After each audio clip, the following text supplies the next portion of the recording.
A group of military experts is calling on Congress to force the disclosure of the number of US bases overseas. In their letter, they described the information currently provided by the Pentagon as limited and frequently incomplete.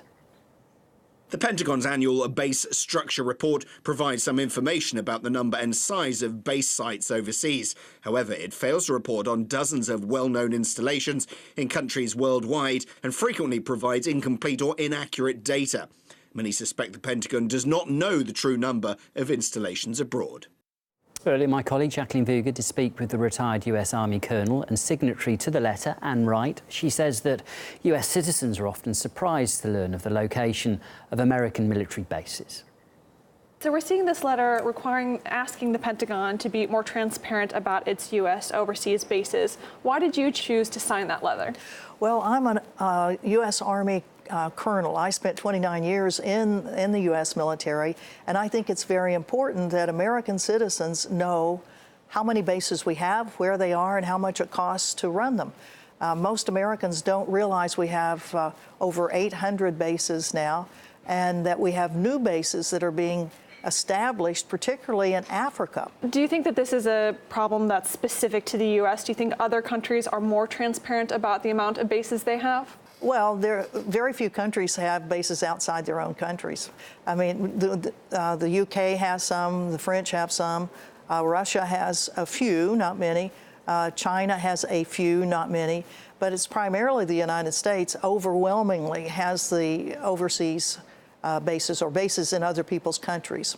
In that letter, it says that there's some 800 installations throughout the world, and that those roughly cost U.S. taxpayers about $20 billion per year. But you're implying in this letter that that's not an accurate number. How much bigger do you think is the actual amount of money that is used from U.S. taxpayers? Well, we think it may be double that, up to $15 billion that are being spent by the U.S. government to house, equip, train, have military operations for men and women in our military, and also Department of Defense civilians that are assigned to these bases. You know, we have large numbers of bases still in Germany and Japan and South Korea, but most people don't realize that we now have some in Eastern Europe, right on the border of Russia.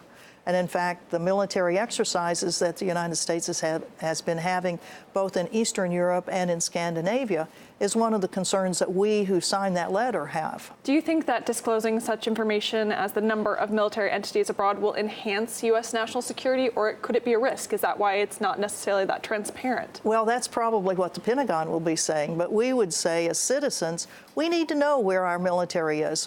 We are surprised sometimes when young men and women are killed in places and no one even knew that we had a military installation there. Officials say some 800 US installations are located in up to 80 countries around the world, but as we heard, the signatories of the letter say that that number could be hugely understated. They insist a special report should be included in the 2020 National Defence Authorization Act. It's meant to increase transparency and avoid excessive military spending. We spoke to investigative journalist David Swanson about this. He thinks it's normal for taxpayers to want to know where the money is going. The U.S. does something very strange because it both brags about its reach and its extent and its dominance of the world and tries to hide it and cover it up. So if you watch a sports event on TV in the United States, they thank the troops for watching from 175 countries. And there's lots of celebration of that. But if you ask in Washington, D.C., exactly where are the bases and what are they costing and what purpose are they there for, it's very hard to get answers. This is not a radical claim, a proposal that the U.S. public ought to know where it's paying for what and how much it's paying and what the purpose of those things is. If you're going to wage all these wars and extend all these bases in the name of democracy, why not have a little bit of democracy around the issue?